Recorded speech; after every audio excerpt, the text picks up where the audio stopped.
Okay, good afternoon, everyone. Thank you for joining us. My name is Peter Montgomery with CAD Dimensions. I am part of the additive manufacturing group.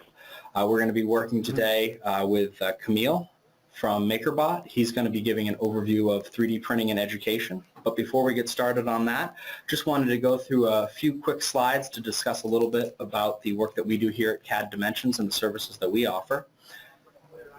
CAD Dimensions is founded in 1990.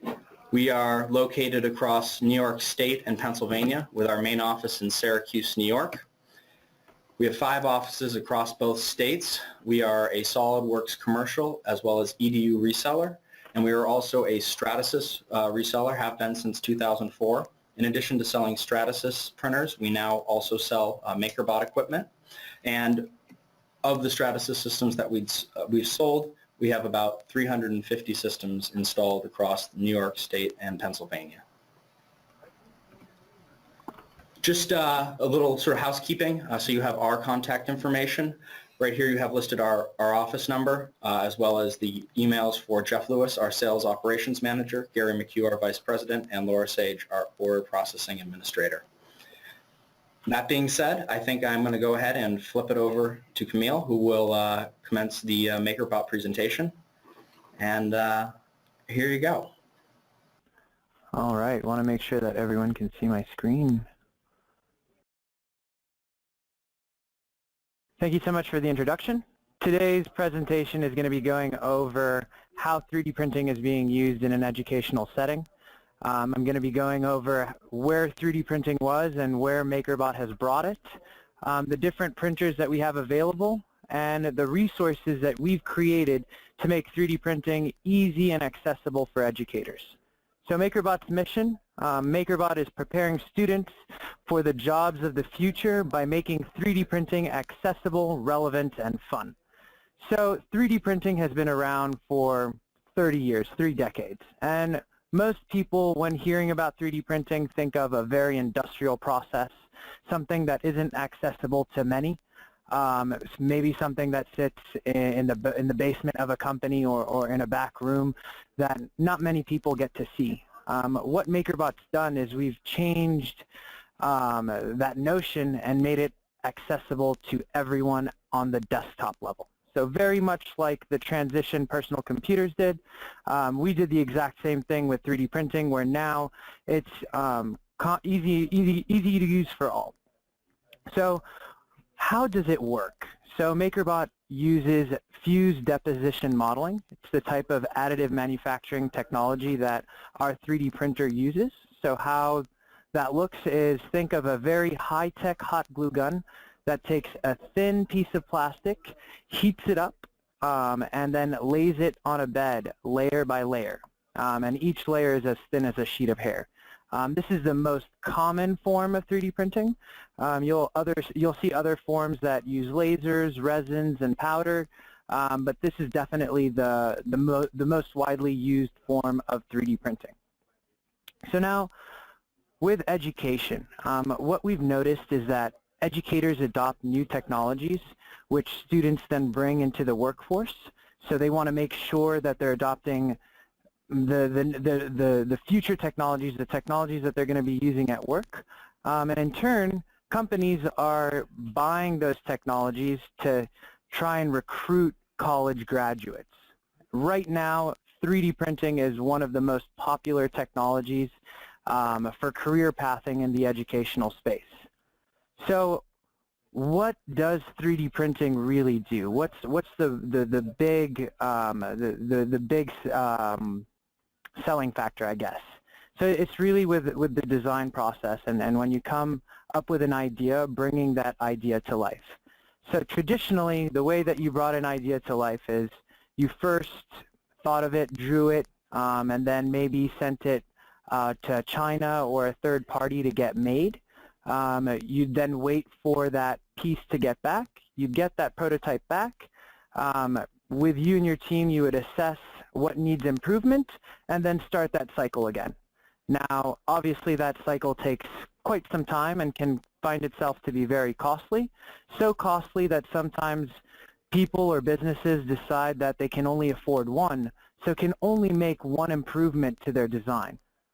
With 3D printing, having access to a manufacturing tool at your desk, in real time, you can bring those ideas to life. So instead of being restrained, you can now customize in an endless amount. You can keep customizing and customizing and iterating and iterating. Any idea someone comes up with or gives feedback on a particular design, you can bring that idea to life and have constructive form of criticism and keep doing this process over and over and over again. What it'll allow you to do is have a much better product. You'll fail sooner, so you'll find the mistakes in your design much earlier on in the process. You'll do it for much less. It'll cost you much less money to make. And at the end of the day, you'll have a much better product. So 3D printing is really disrupting the way that people, businesses, and educators are bringing their ideas to life. So now, where is 3D printing most widely being used? We see 3D printing being used in history classes, chemistry, architecture, biology, geography. In every course, it can be used, but the area where we've seen it strive the most is in engineering. So I'm going to go through a couple of different use cases from a very young age to higher levels. So if we look at this boy on the bottom left-hand corner, project-based learning. The class at the time, the project that they had was to draw. They thought of something, drew it, and then framed it and put it up on the wall. That would be great for mom and dad, but having a 3D printer took the students' creativity to a whole other level. What you really want to do is make them believe that whatever they can think, they can then create. And by drawing it in CAD and coming up with a physical object, you can imagine that that little boy was much more invigorated by what he created. The second picture is of a CO2 car. This was a middle school project where they race CO2 cars in the hallway.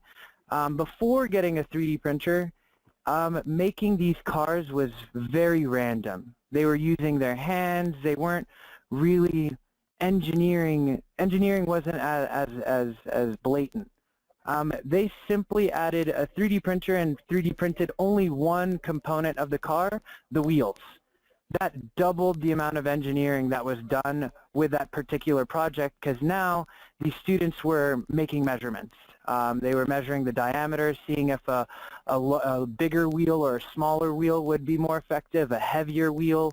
A lot more mathematics were put into their design thanks to having a 3D printer. Now the final one is called a T-bone. Having a 3D printer for this high school student, he came up with an idea of creating this type of wallet and threw it up on Kickstarter, which is a crowdfunding website. And this creation actually got funded. And this high school student now is an entrepreneur and has a business. All thanks to having the ability of 3D printing, being able to create this design for pennies on the dollar. So what is 3D printing really doing? It increases student engagement. You can imagine that having a 3D printer in the class, the students want to use it, and whatever they're using it for, they're much more engaged. It fulfills curriculum requirements. Simple example was with those wheels. They were now doing a lot more engineering in that class. But more importantly, it prepares students for university or their technical career. So I'm going to give a very, very good use case on that. So this gentleman, high school student, his best friend is handicapped, and his best friend was having a lot of issues opening the door of his locker. He simply couldn't. And what this student did was he, in an after-school program, decided that he was going to design a special door handle for his handicapped buddy to be able to open it. It was so inspiring to him being able to create this handle that he decided that he wanted to pursue a degree in biomedical engineering making medical devices. Thanks to 3D printing, he was able to figure out his career path and found a new passion. So what does 3D printing do in higher ed? SUNY New Paltz is a university that has an innovation center. It's basically a room that has over 50 MakerBot printers. They're the star of their town, having this innovative technology accessible not only to the students, but everyone in the area. So having the 3D printers really beefed up their recruiting. It really attracted students and not only students, surrounding businesses in the area that wanted to create prototypes, marketing goods, whatever it is that they wanted, they have a place to go to in order to bring those ideas to life. Now, let's talk a little bit about MakerBot. So MakerBot is the leader in desktop 3D printing. And we have over 100,000 printers that are out on the market. And if you took all the 3D printers that exist, we have about 33% of the market share. We also have the largest community. Thingiverse right now is going at a run rate of 700,000+ uploads and about 1 million downloads per week. So this is the largest community in the 3D realm. So why is MakerBot the leader? We're the only 3D printer manufacturer that does more than just manufacture the printer. MakerBot has a 3D printing ecosystem created to make your experience as easy as possible to learn how to use 3D printing and bring your ideas to life. So we have a variety of tools that will teach you about 3D printing. We've created curriculum for those that don't know how to integrate it yet. We have MakerBot in the classroom that will give you a starting point. We have a variety of applications that will help you create 3D designs.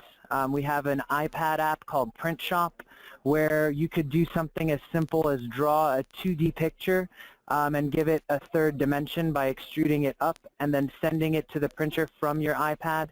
We obviously manufacture fantastic, easy-to-use 3D printers, but more importantly, we have a variety of places that will allow people to collaborate.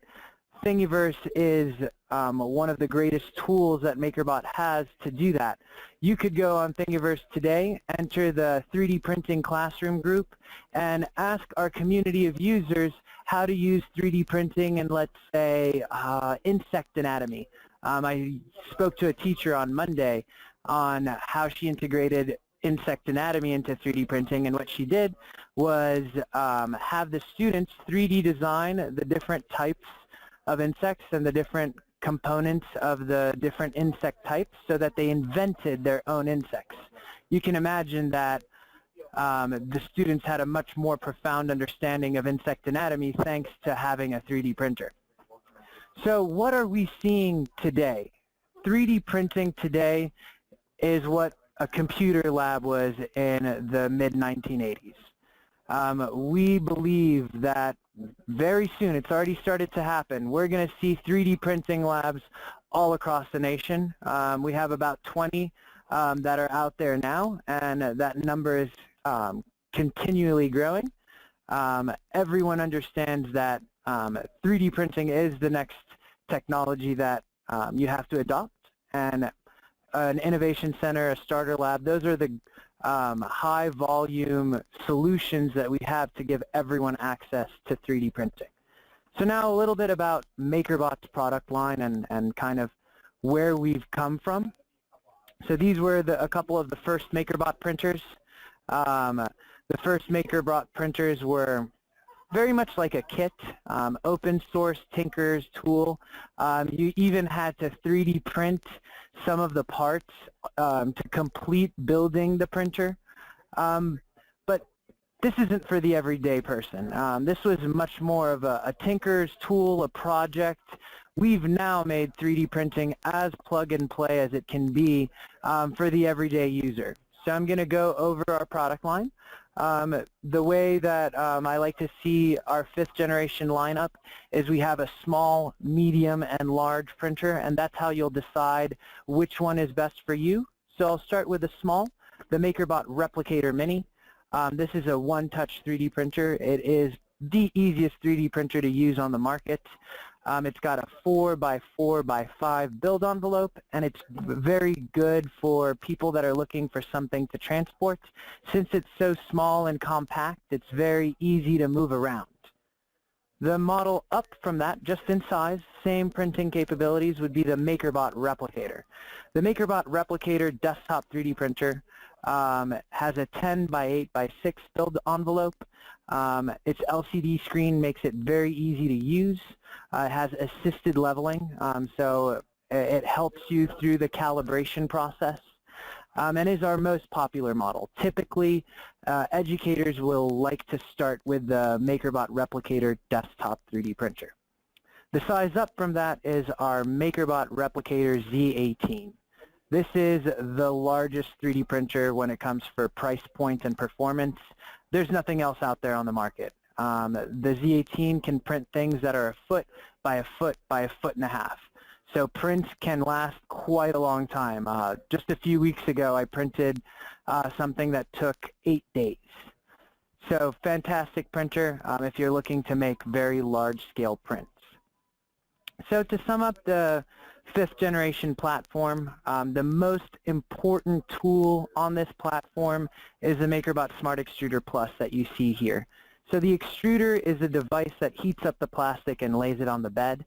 Our extruder is magnetically detachable from the printer, which is a huge, I guess, competitive advantage. The reason why this is so important is because 3D printing is moving at a very rapid pace, especially on the desktop level.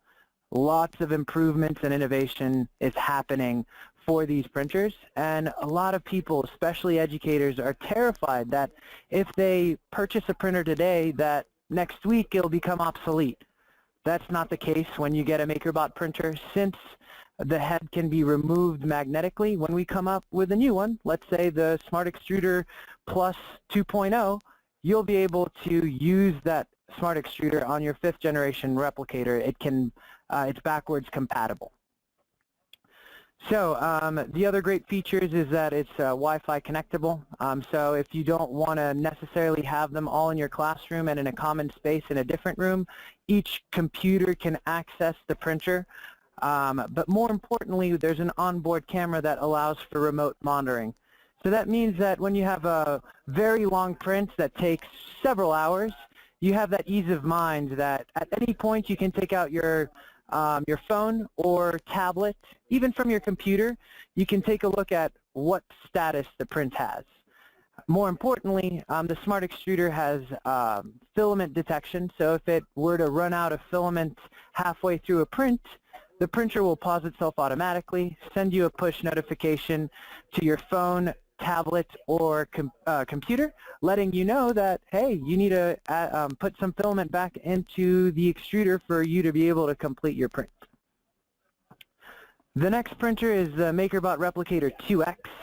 This is a 4th generation printer. It's standalone hardware. It doesn't have the operating system that the 5th generation has, so you have to print from an SD card, so you save your files on an SD card and print it on the printer. But this is our solution for ABS printing. ABS is a type of plastic. It's a great printer for those that are looking to tinker and experiment and push the boundaries for 3D printing. It's got 2 heads. One head uses a dissolvable support material and the other one ABS.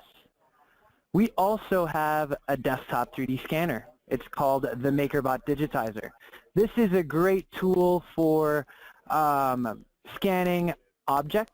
The one thing that I have to say about the digitizer is it's not a precision tool. So this is not going to be great for someone that's looking to do precise engineering, but on an artistic standpoint, it's a very good tool to replicate artifacts. For research, it's also very good to maybe replicate certain bones, but it's a great entry-level 3D scanner. MakerBot also makes its own material. The material that our printer uses, the 5th generation lineup, it's called PLA. And PLA is not harmful. It's derived from corn. It's a bioplastic. It's biocombustible. It smells like maple syrup. I love how it smells. And it comes in a variety of colors, pretty much every color of the rainbow and some specialty ones. We even have glow in the dark. And it's the best PLA that's out on the market. We rigorously test it to ensure that it's got the highest quality. MakerBot also offers free software. MakerBot Desktop is once you finish designing in SolidWorks, Tinkercad, whatever program it is, you'll export your file into an STL and bring it into MakerBot Desktop. In Desktop, you simply choose the print settings. So you can choose a high, medium, or low resolution. You can also choose how dense the object will be. So you can choose for it to be fully hollow at a 0% infill, or a full block of plastic at 100%.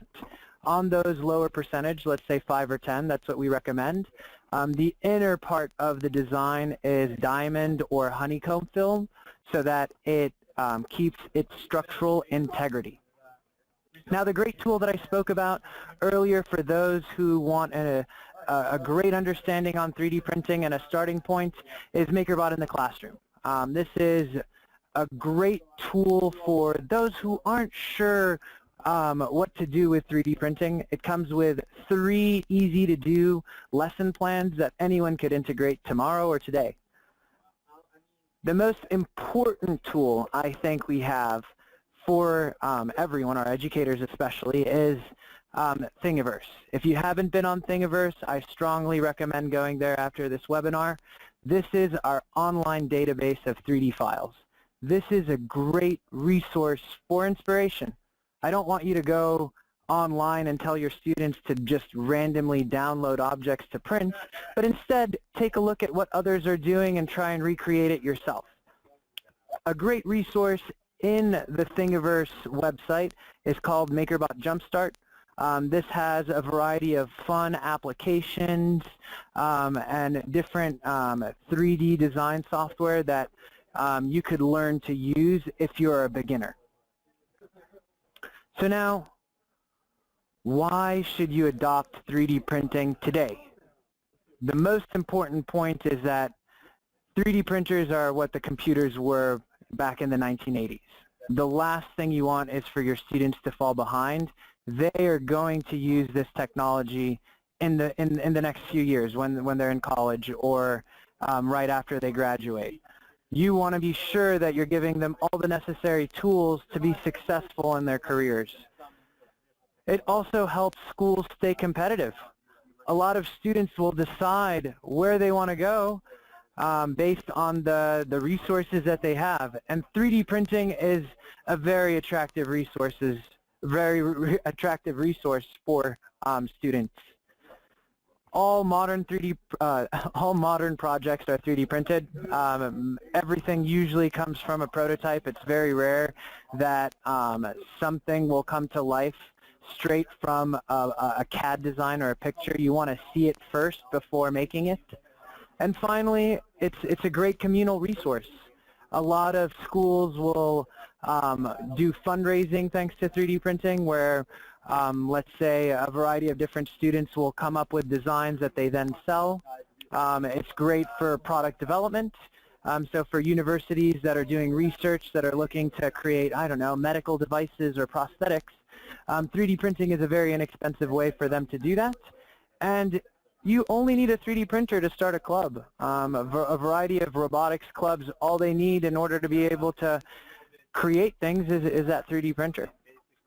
So now I'm going to talk about the most important solution that every educator should be aware of. It's called the MakerBot Starter Lab. So the MakerBot Starter Lab is our turnkey solution to hit the ground running for 3D printing in the class. This gives you the 3D printing capabilities for hundreds of students. It comes with all of our printers from our 5th generation lineup and enough material to last you at least a year, if not longer. So why is the Starter Lab so important? So it really pushes for collaboration. So you'll have a variety of different classrooms accessing the Starter Lab. You'll have different teachers and students looking to print their things, and all the after-school clubs will be there accessing it as well. What this does is it forces everyone to be together in a room and cross-pollinate with one another and maximizes their collaboration. So now I want to leave the floor to any questions if anyone has any. Thank you, Camille. You're welcome. Yeah, so we're going to open up the floor. If anybody wants to either say a question or enter it in the chat, we'd be happy to go over that with you.